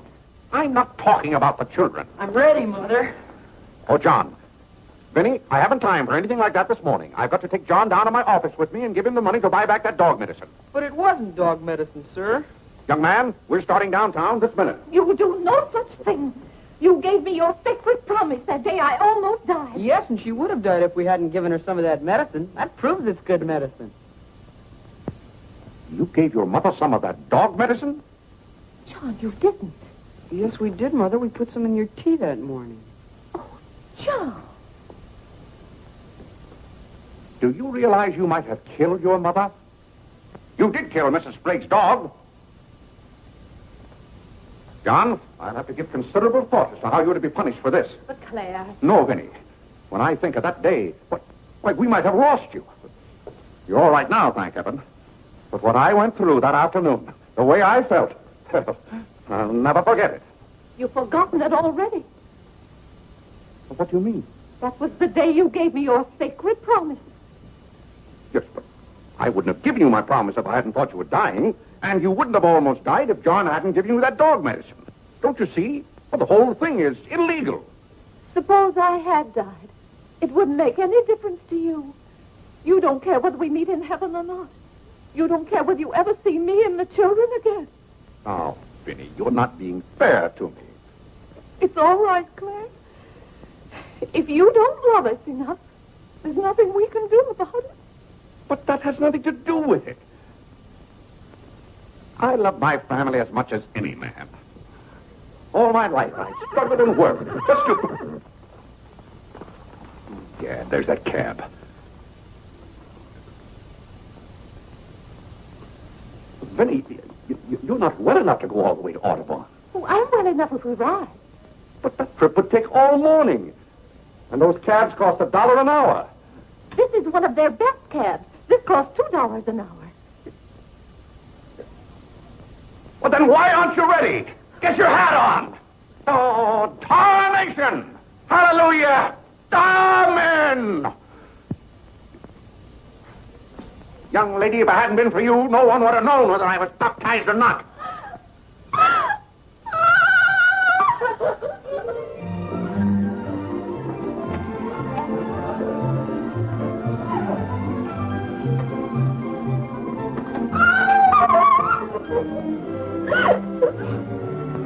Oh, Gad!